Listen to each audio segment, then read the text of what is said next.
Hi, this is Mr. Ramage, and this video lesson is going to take a look at the stock market crash of 1929 and the events that are going to spiral America into the Great Depression.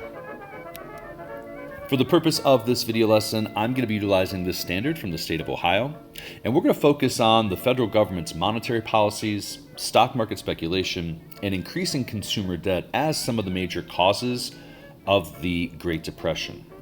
We're going to talk more about the role of the federal government in the second half of the standard in a future lesson.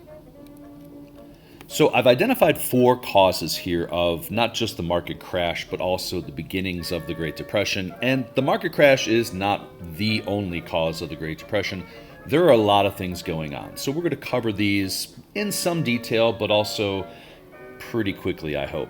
Cause number one we're going to talk about is the excessive lending by the banks. Cause number two, overspeculation. Cause number three, consumer debt. And cause number four, government actions. So let's begin by looking at what's going on in the economy in the 1920s. And after a rough start following the end of World War I and a recession, the economy really picks up right around 1921 into 1922. And we see a tremendous economic growth taking place in the United States and a massive bull market, which is where the market continues to grow, stock prices increase, the value of companies increase. And more people are investing money into the stock market, not necessarily for the long term, but more so in the short term. And we're going to talk about speculation, right? So as the market continues to rise during the early part of the 20s, and each and every year it rises more and more people see the opportunity to profit from that. Speculation is this idea that the market's going to continue to rise, so you need to get in, you need to invest. The more people that invest, it drives and inflates the price of that stock even more, causing more people to see that growth and more people to continue to invest in the marketplace. And what begins to happen over the course of the decade is that companies' stock is not truly what it's selling for. It's inflated.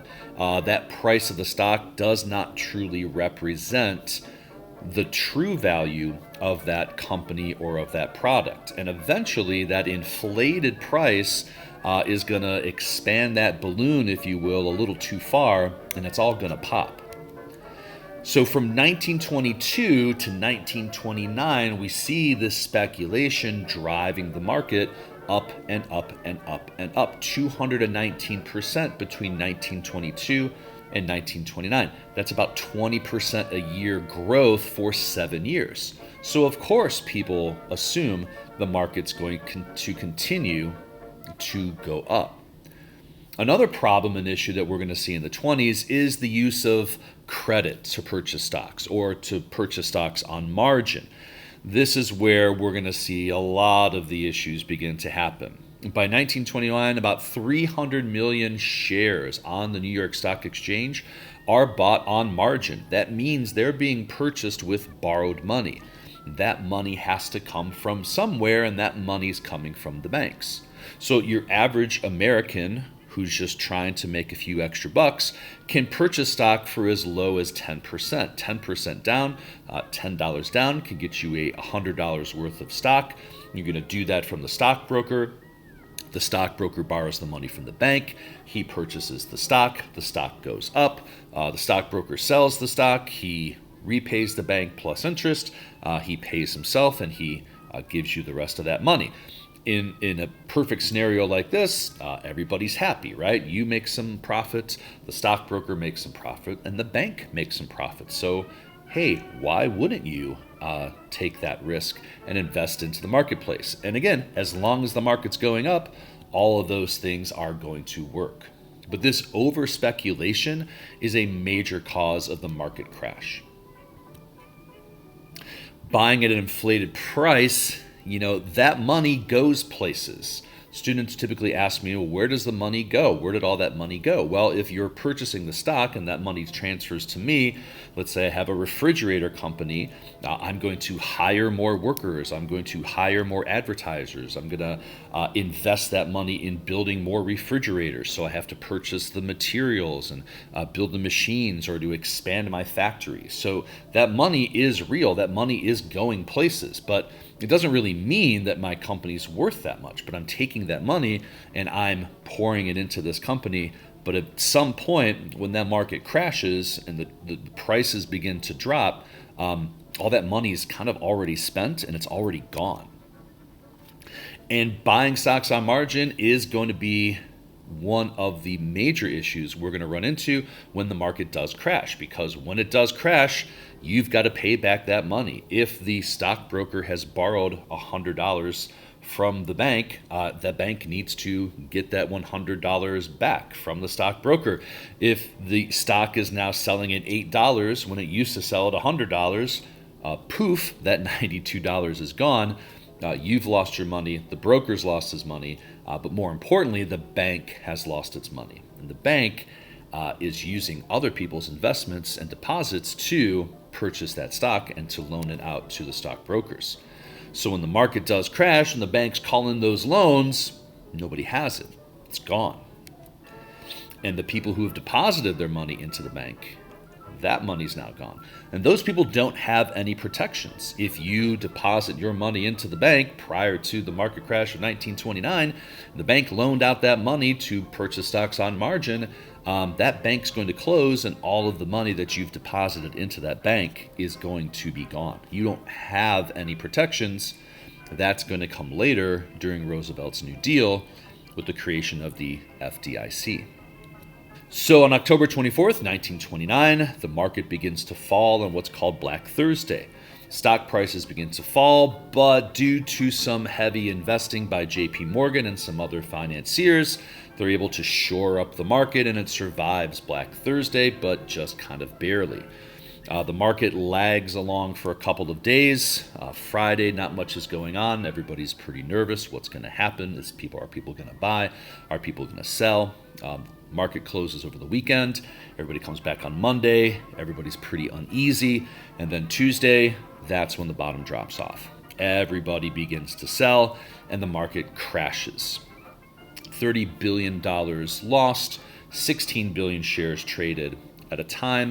1929, these are all obviously huge records. We've kind of surpassed that lately. But for 1929, this is a massive, massive, massive, massive crash in the market, which you can see represented here at its height, right? The market, the Dow Jones Industrial Average, over or close to 400, and then crashes down in October of 1929, continues to drop until it hits its lowest point in the summer of 1932. So the crash doesn't just automatically happen. It's a very quick crash at the start with a slight recovery, and then it continues to drop all the way down to its lowest in 1932. It will not recover until the mid-1950s. So the crash and the subsequent World War II and everything else lasts past 1955 or so until it fully recovers. Well, some other things are going to begin to happen once the market crashes. Banks are going to begin to fail. This is kind of the next really major part of why the Great Depression happens. The banks that had loaned to those speculators try to call in those loans. They're unable to recoup their money. And by the end of 1929, we're going to see the closing and the failure of 650 banks. By another year later, 1930, 1,300 banks are going to fail. And people consistently are running to the banks trying to take out their deposits for fear that the bank is going to lose them and the bank is going to fail. So we're going to see runs on the banks, right? So again, how do banks function? How do banks work? People deposit their money into the banks loan out that money, it invests it into the economy. It provides loans to people to build new homes, to build new buildings, to purchase automobiles. If people withdraw their money from the banks, that's going to cause a problem. Banks make money when people repay those loans with interest. So the construction company pays back the loan with interest. The factory pays back the loan with interest. You, when you buy your car, pay back your loan with interest, and that sort of secures everybody's deposits. But if people pull their money out of the banks, if the banks don't have that capital, then we're not going to see new home construction. We're not going to see a new factory being built. We're not going to see people able to purchase automobiles. Okay, and this is going to have sort of a chain reaction. Without the banks there to loan the money, other things are not going to happen. The construction company can't buy the materials, it can't pay their employees, they're going to have to lay them off. The factory's not going to be built, we're not going to purchase all the materials that we need to build the machinery, we're not going to hire the employees, those people are never going to get jobs. The automobile manufacturer is going to lose money because it's not selling as many cars, and it's going to have to lay off workers. By 1930, we're going to see 2,600 businesses closing their doors and failing in the United States. By 1932, as we really settle into the worst part of the Great Depression, 1 out of every 4 banks in the United States failed. So this is a major, major, major crisis, and people will continue to have little to no faith in the banks. Now, as these businesses close, we're going to see a rise in unemployment. People are having their hours cut, having their wages cut, losing their jobs entirely, and as unemployment rises, that's going to continue to drive the economy down. Fewer people working, fewer people earning wages, fewer people spending those wages, a large impact on other businesses. So instead of spending $40 at the grocery store, you're spending $10 at the grocery store. Instead of going out to eat or buying a new dress, you're saving that money, you're hanging on to it because you're not sure what's happening next. So unemployment on the rise equals a decline in the economy. Other businesses are going to be impacted, who then may also have to lay off workers, which then just makes things worse. But there are lots of other things happening, so it's not just the market. Other issues and problems in America are showing up now that we are in this crisis. We're going to talk about unequal distribution of wealth, overproduction and ease of credit, high tariffs on foreign goods, and raising interest rates. So let's start first with an unequal distribution of wealth. The 20s was a great decade for America, but only a small percentage of Americans really truly prospered from that. By 1929, the top 5% of Americans owned 30% of the nation's wealth. And 2/3 of American families earned less than $2,500 a year. So the average American family just doesn't have the money to spend our way out of the Depression. What do we need? We need people to spend. Well, the American family doesn't have the money to spend. And now that they are facing unemployment and facing a drop in their income, they are definitely not going to spend. So there's not enough purchasing power for the American economy to sort of pull itself out of this. With such a small amount of Americans holding so much wealth, there's just not enough of them to spend it to jumpstart the economy. During the 20s, as manufacturing increased upwards of 32%, wages only increased by 8%. So as manufacturing and industry was booming, wages were not raising as fast. So most Americans had to rely on purchasing the things that they needed or wanted using credit. And this installment plans or buying things on credit also sort of made the economy not really accurate. So people are borrowing all this money to purchase these goods. Well, businesses are going to keep cranking out these goods, but again, the money's not really there for the American public. They have to borrow that money from the bank. The bank is overlending, the bank is overspending, and all of a sudden, again, we're going to see a lack of real purchasing power. People were using credit to buy everything. That's how businesses were increasing their sales, offering credit on things like tailored suits, on typewriters, right? You can have an installment plan. $22.50 places it in your hands and the balance in easy payments. So you could literally buy almost anything you wanted using credit. An iron, $3.50, put 50 cents down, and $1 a month gets you these irons. So, excessive lending by banks, overspeculation, consumer debt are some major problems. And the actions of the government, that is also absolutely going to play a major role. During the 1920s, as America pulls back into this isolationist approach to the rest of the world, we are going to make fewer and fewer loans and investments in overseas nations. European nations borrowed a lot of money from the United States, and they used that borrowed money to purchase American goods. But as we loan less money out, we are going to see a decline in exports. So American business is exporting less goods to Europe, and the market in Europe is smaller than it used to be because the Europeans don't have the purchasing power to purchase American goods. So American companies are exporting fewer and fewer goods. They're sitting home in factories and storage units rather than being on ships and being sold overseas. To make matters worse, in 1930, we're going to see a high protective tariff. The Smoot-Hawley tariff will be passed, creating a high tariff on imported goods.